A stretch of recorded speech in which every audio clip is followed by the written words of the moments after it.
High, আজকে আমি আপনাদের এমন একটা রেসিপি দেখাবো যে অনায়াসেই তৈরি করতে পারবেন। ডিমের রসা।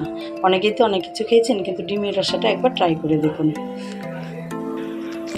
প্রথমে আমি কড়াইতে তেল দিয়ে দিয়েছি।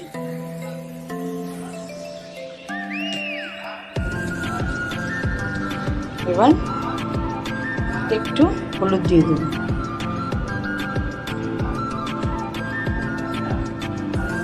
হলুদ দেওয়ার একটাই কারণ, যাতে ডিমগুলো ফেটে না যায়।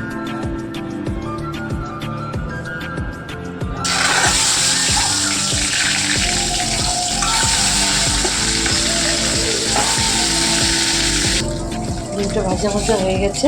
এবার আমি পেঁয়াজটা দিয়ে দেবো। পেঁয়াজটা ডিমের সঙ্গে ভেজে নেব।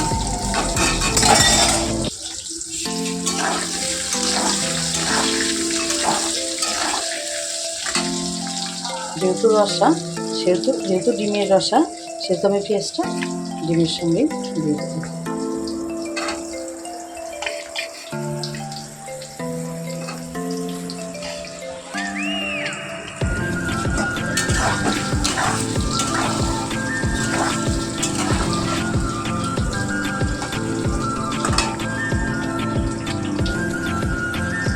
দেখুন বন্ধুরা, এবার ডিমটা ভাজা হয়ে গেছে। পেঁয়াজটা খুব লাল করবো না। এবার আমি নামিয়ে দেব। এবার আমি ডিমটা নামিয়ে নিয়েছি। এবার আমি আলুটাকে ভেজে নেব।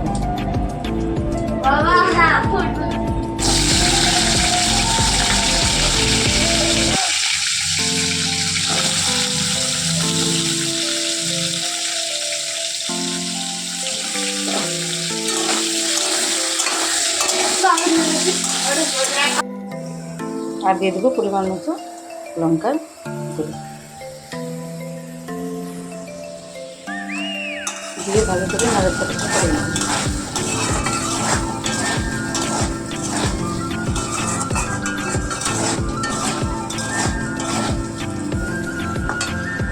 এবার আলুটা যেহেতু ভাজা, তাই আমি ঝোলটা দিয়ে দেবো। দেখুন আমি পরিমাণ মতো ঝোলটা দিয়ে দিচ্ছি।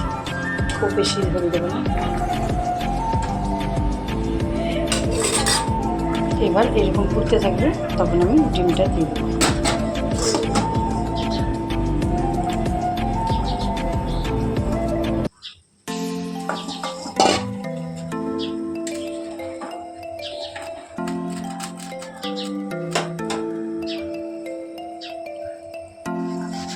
দেখুন এরকম ডিমের ঝোলটা ফুটতে থাকবে, তখন আমি একটা পাত্রে একটু জিরের গুঁড়ো আর একটু গরম মশলা গুঁড়ো দিয়ে দেবো।